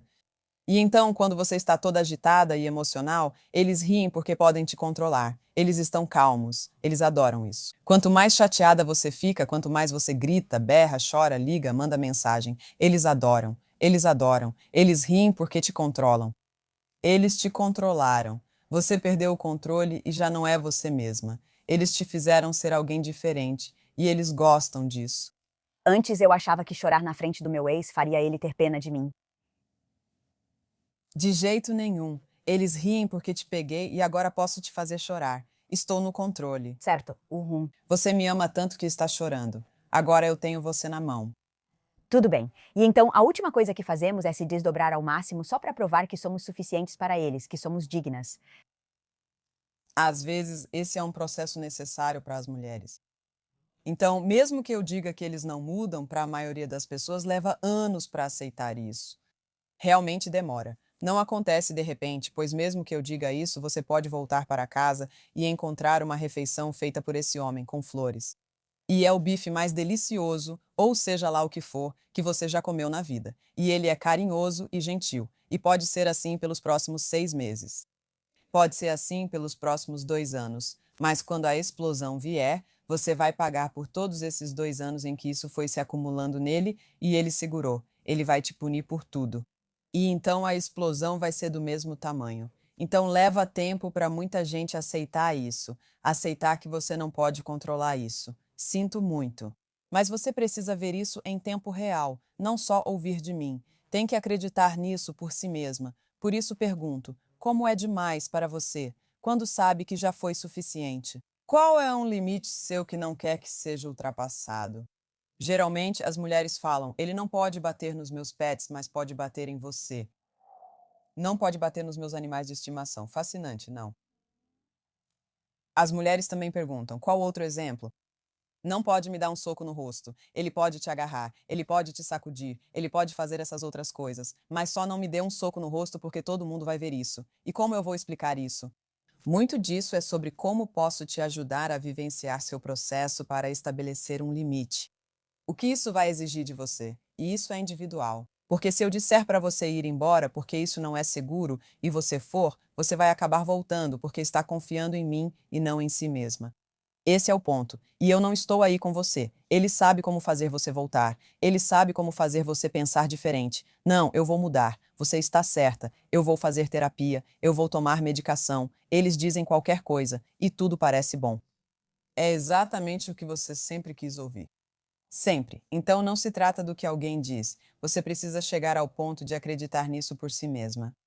Você não disse que, quando estava com seu ex, parte daquele tempo em que vocês estiveram juntos foi, na verdade, a melhor época da sua vida? Amiga, Isso deve mexer muito com a sua cabeça. sim, bagunça mesmo. Quando eu te digo, eu nunca me senti tão feliz ou tão segura, ou como se esse homem fosse me proteger. Ele cuidou de tudo. Não estou exagerando. Ele cuidou de tudo. Se eu ligasse, largava o trabalho e vinha garantir que eu estava bem, acontecesse o que acontecesse. É difícil entender, né? Ele não é babaca e você ficou tanto tempo com ele que não consegue sair. Na verdade, ele é legal na maior parte do tempo. Mas essa era a minha vulnerabilidade. Não ter alguém comigo, sabe? Aquela coisa de ser uma criança que fica sozinha em casa. Sabe, eu me criando sozinha. Então ele conhecia essa vulnerabilidade. Ele me analisou como se fosse um documento. E isso significava tanto para mim que ele estava disposto a largar tudo. E esse homem trabalhava. Amiga, o trabalho dele nem era tão sério assim. Ele podia simplesmente sair. Mas na minha cabeça, ele saiu do trabalho. Ele saiu do trabalho. Amiga, ele podia sair. Ele é o chefe, então ele pode sair quando quiser. Para mim, isso tinha grande significado para a pequena Isha. É isso que significava. Uma mulher adulta pensaria: liguei para minha amiga, ela viria. Mas a pequena Aisha precisava de alguém presente e constante. E ele sabia. De novo, ele me analisou como um documento. Eu só descobri isso após o fim do relacionamento. Como, pelo amor de Deus, você passa de uma mulher tão assustada para aquela que aceitou isso? Elas davam desculpas, tudo o que falamos hoje, para agora serem tão fortes, tão incríveis que dizem: eu não vou aceitar isso. Corro atrás daquele cara gritando pelas ruas de Vegas. Quais são algumas coisas? Eu não quero ser apenas um entretenimento espiritual. Eu realmente quero que as mulheres assistam isso e mudem. Claro, E em 1 ano, em 2 anos, elas escrevem pra gente dizendo: meu Deus, aquela entrevista mudou minha vida e por causa disso, agora eu tenho um relacionamento lindo. Esse é sempre o objetivo. Mas não quero que ignorem o esforço que você teve para deixar de ser aquela mulher quebrada e se tornar essa mulher de hoje que diz: tenta me quebrar. sim. O que uma mulher pode fazer e ouvir ao saber que pode mudar, evoluir e fortalecer esse músculo? O grupo de apoio foi fundamental Que grupo de apoio era esse? para vítimas de violência doméstica. Então você buscou qual grupo de apoio tem no seu bairro? Sim, entendi. E eu fui lá, contei minha história e chorei na frente de pessoas que eu não conhecia. E quando eu digo que chorei, estou falando de lágrimas, ranho, mas eu precisava disso. E me deram espaço para isso. Eu estava segura e ninguém me julgou. Eles acolheram aquilo. E outras pessoas testemunharam isso. Eu fui vista por outras pessoas enquanto isso acontecia comigo, com toda a minha glória e toda a minha maquiagem da MAC. Isso aconteceu comigo. E tudo bem, estava tudo bem. E eles me ouviram e não tentaram me dizer o que fazer. Eles não me julgaram. Eles disseram: tudo bem, eu te vejo. Eu vejo que isso aconteceu com você. Eu vejo isso. Você hesitou em ir a um desses? Novamente, por causa dos rótulos que mencionamos. É como: se eu for oficialmente a um grupo, agora é oficial. E eu estou na TV. Ah, sim. E se alguém te reconhecer? E eu sou terapeuta. Você deveria saber. Viu o que foi dito antes. Mas eu preciso de ajuda. Preciso de ajuda. Sou tudo isso e preciso de ajuda. E ser capaz de dizer: eu preciso de ajuda. Eu não posso fazer isso sozinha. Por favor, me ajude. Essa humildade. E lembre-se, humildade não está aqui embaixo. A humildade mostra que sou igual aos outros. Não sou melhor nem pior que ninguém. Humildade é igualdade. Então, se eu sou igual a todo mundo, eu preciso de ajuda, assim como qualquer outra pessoa precisaria de ajuda. Assim como eu disse para as pessoas nos últimos 20 anos trabalhando com saúde mental, procure ajuda. As pessoas vêm até mim para pedir ajuda. Então, ou eu acredito nisso ou não, eu preciso de ajuda. E dizer isso, aceitar isso, ser vulnerável e chorar pelo que ele viu em mim, essa garotinha que ninguém amparou, agora eu tenho que lidar com ela. Eu tenho que lidar com o fato de que é verdade. Ninguém estava lá. E ele era um gigante para mim porque ele estava lá o tempo todo, não é? Mas ele sabia o que estava fazendo porque toda vez que ele fazia isso, dava para ver claramente no meu rosto essa partezinha de mim que ficava tão feliz. Eu me lembro de estar em um desfile da minha irmandade. E quer dizer, eu estou andando pela multidão. Já conheço sua irmandade. Sim, é a melhor coisa. Eu adoro. Eu sou da AKA, que é a irmandade mais antiga para mulheres negras neste país. Kamala Harris faz parte da irmandade. Ela é minha irmã de irmandade. Então estou desfilando com todas as minhas irmãs de irmandade, acenando e faço contato visual com ele na multidão e ele está sorrindo assim desse jeito. E como parte da geração X, eu nunca tive essa experiência. Eu nunca tive um dos meus pais na plateia. Alguém esteve lá por você. Ele apareceu e estava tão feliz, garota. Eu consigo ver ele agora. Ele estava só sorrindo para mim. E isso nunca tinha acontecido comigo antes, nunca. E aquela garotinha dentro de mim é isso. Ela se libertou. Ele sabia exatamente o que estava fazendo e isso fez sentido. Não fez sentido para a mulher. Fez sentido para a garotinha. E daquele momento em diante, ele me tinha nas mãos. Você contou essa história no contexto da violência doméstica? Sim. E eu falei sobre, sabe, como é que eu cheguei tão longe na vida sem reconhecer as coisas que aconteceram ou apenas relatando elas e não sentindo. Ah, Sabe, eu poderia dizer, eu era uma criança que ficava sozinha em casa. Eu chegava em casa, me criei sozinha. E todo mundo pode rir disso. Eu também. Mas como é realmente se sentir com 8 anos de idade, sozinha em casa, sabendo que ninguém vai aparecer? Ninguém vai aparecer. Ficar em casa por horas e horas e horas sozinha. Deixa eu parar e pensar em como era isso. Como era a sensação. Não os detalhes, nem a nostalgia dos anos 90 ou 80. Como era a sensação. Não me conecto com o sentimento, mas o narcisista sim, querida.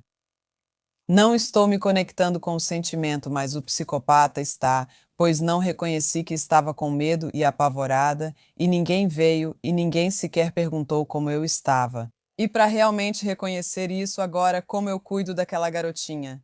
Ela é minha responsabilidade agora, certo? Ela não é responsabilidade dele. Ela é minha responsabilidade. Como eu posso estar presente para essa garotinha assustada que está lendo um livro porque está com tanto medo? E tantas crianças que ficavam sozinhas em casa, tantas crianças da geração X, nós encontrávamos escape na biblioteca e na leitura o tempo todo, e até mesmo Oprah fala sobre simplesmente ler, ler, ler como uma forma de escapar. Na minha cabeça, eu era inteligente, a garota esperta com grande vocabulário, mas na verdade sou só uma menininha assustada em casa tentando me distrair.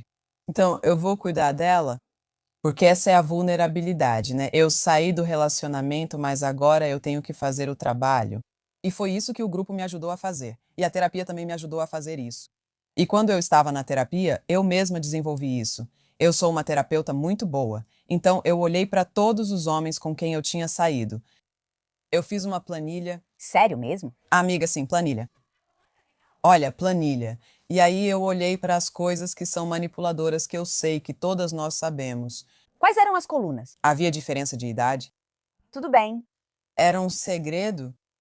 Tem alguma coisa que as pessoas não podem saber, que a gente está namorando ou ficando? O que está acontecendo com isso, né? Teve essa pressa para namorar? Ele começou a me chamar de amor? Ele ficou íntimo rápido demais? Quanto tempo a gente saiu antes de o relacionamento ficar exclusivo? Tipo, as coisas aconteceram rápido demais? Foi muito rápido? Foi rápido demais? Isso é um sinal de alerta. Então eu anotei isso. Também anotei sexo. A gente esperou? Foi imediato? Foi instantâneo? O que estava acontecendo aqui? Anotei essas coisas e depois verifiquei a que eu era mais vulnerável. Que me pegou? Que relação tinha essa vulnerabilidade? Eu também coloquei ali a fantasia. Eu tinha uma fantasia de nós dois juntos? Eu tinha essa imagem de amor negro, excelência negra. Eu e meu marido, meu homem, meu homem, meu homem. Eu vivi isso e foi difícil para mim admitir que eu estava fantasiando muito. E onde foi que eu aprendi a fazer isso? Onde foi que eu aprendi a fantasiar sobre a vida em vez de vivê-la?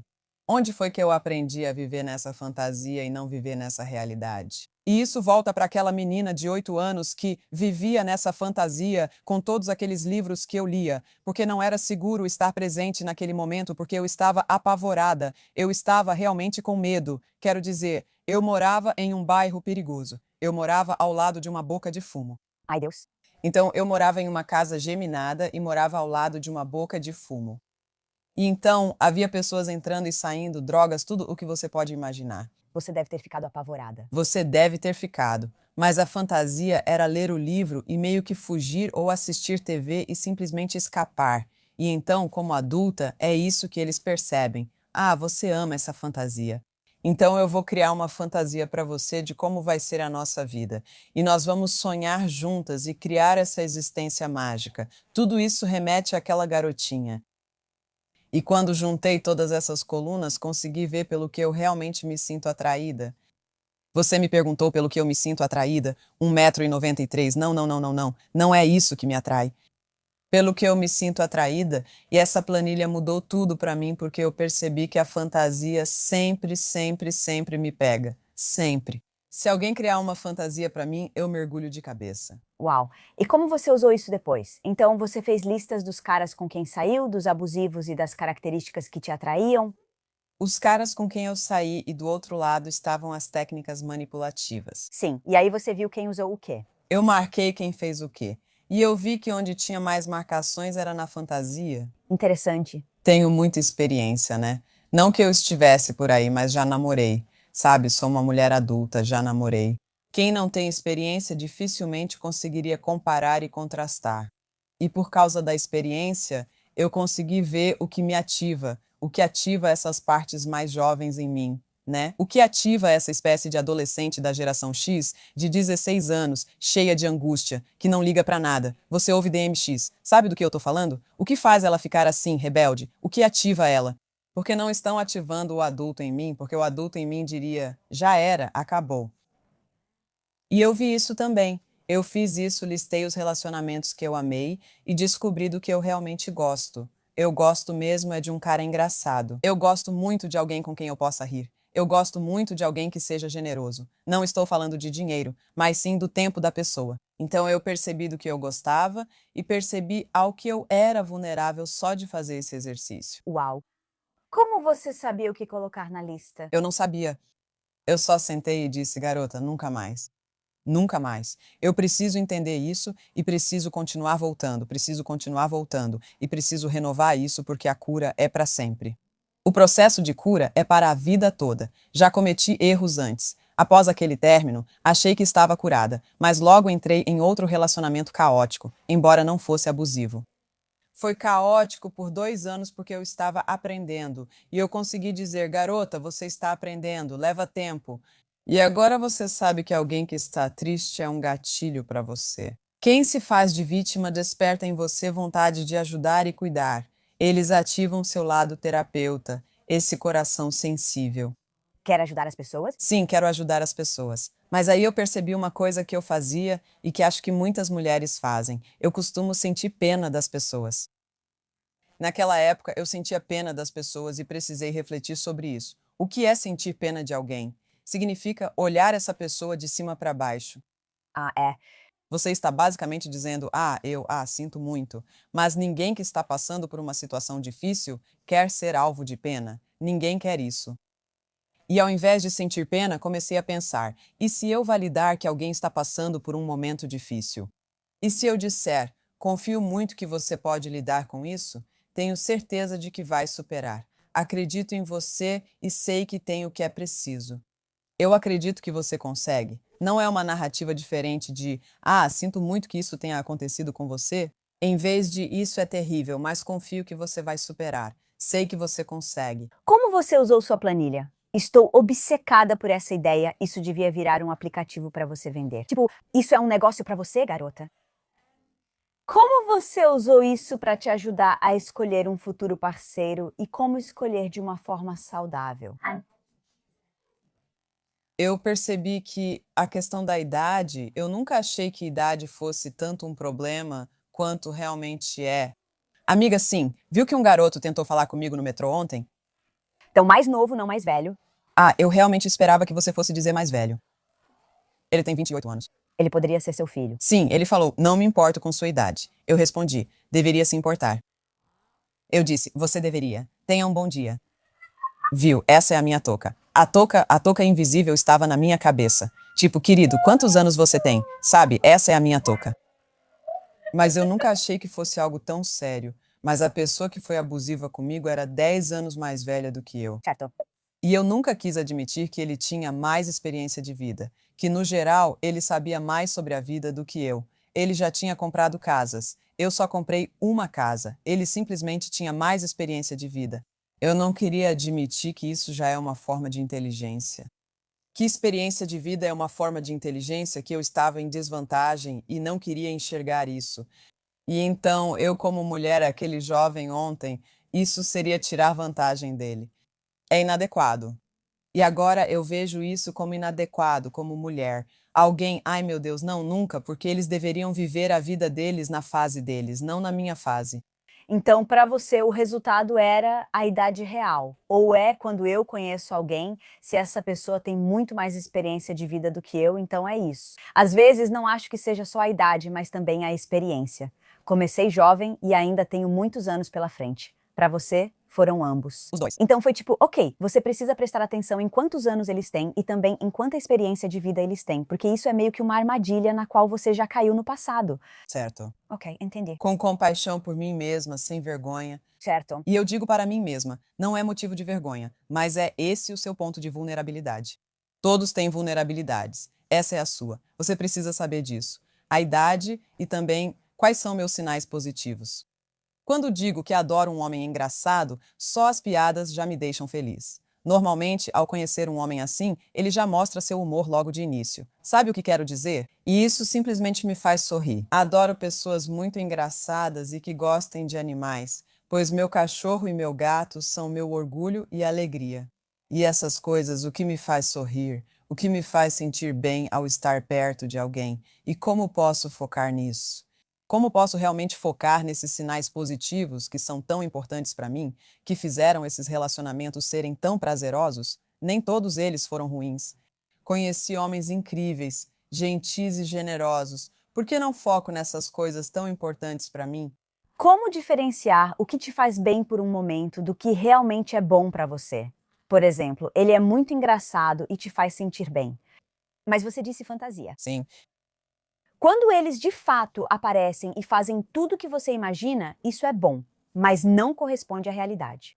com certeza. E isso acontece. E quando acontece, eu fico tipo, ah, me envolvi de novo, ele me pegou, tudo bem, não tem problema. Da próxima vez, né? Compaixão. Compaixão. Sim, perceber que há muitos caras engraçados que também são manipuladores, inventam histórias e te envolvem em fantasias, e admitir que isso pode acontecer. E quando isso acontecer, e se eu demorar um pouco para perceber, tudo bem, da próxima vez eu vou melhorar. Cara, eu amo isso. A compaixão de pensar, sim, isso vai acontecer. Sim. Mas seja gentil com você mesma. É óbvio que isso vai acontecer. Claro, vai aparecer alguém aqui com 1,93 m, sabe? 1,93 m. Eu sinto que 1,93 m é definitivamente o lance. Esse é o meu lance. É o meu lance. Eu sempre digo que qualquer coisa acima de 6 pés, eu ignoro um sinal de alerta por polegada a mais. Então, se você tem 1,93 m, você tem 4 sinais de alerta. Isso é tão tóxico da minha parte, mas eu não tento esconder. Ok, eu não tento esconder. E eu comecei a rir. Sou a melhor terapeuta. Adoro sua honestidade.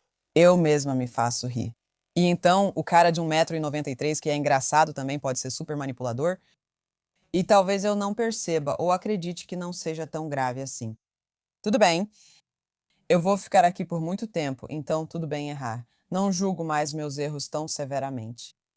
De verdade, não julgo. Essa é a mudança. Isso vem da evolução de construir confiança, aceitar seu passado e ficar bem com isso. Sim, então é isso que funciona para mim. O grupo de apoio.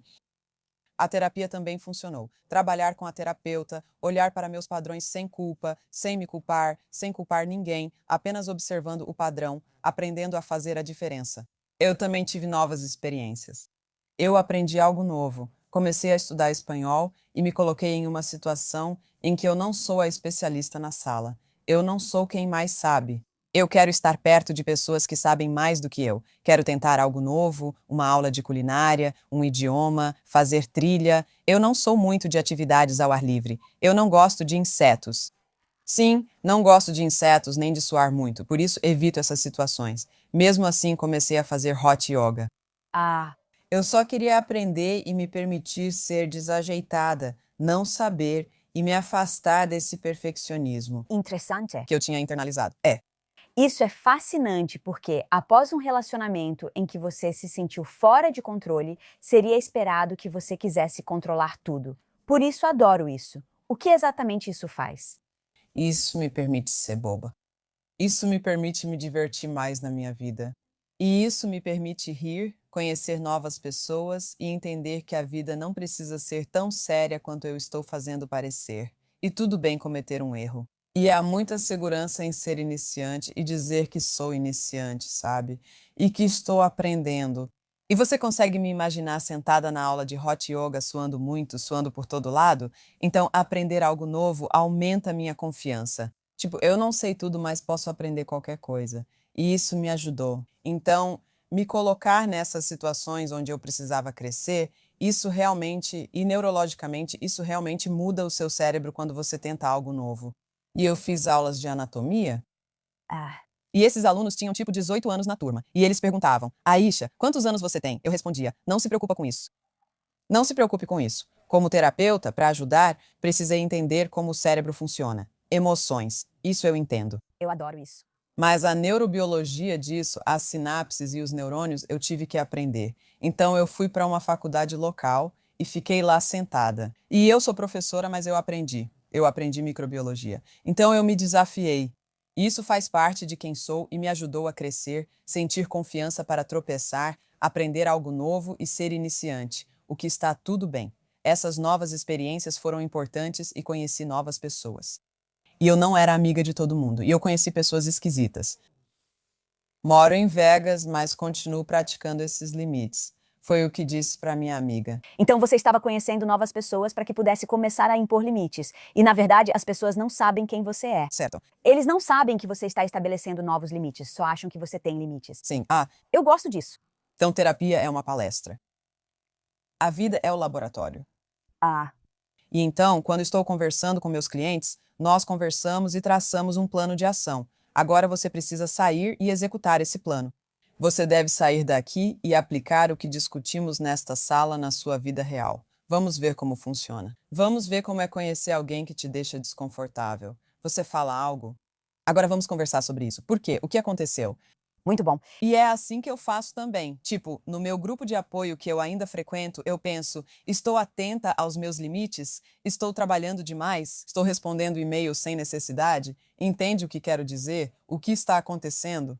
Eu preciso estar constantemente atenta a isso em uma comunidade de pessoas que também estão conscientes de como estão se colocando. Eu não quero invalidar ninguém. E para mim, estabelecer limites, eu não sabia como fazer isso sem explodir. Eu sou de Nova Jersey, né?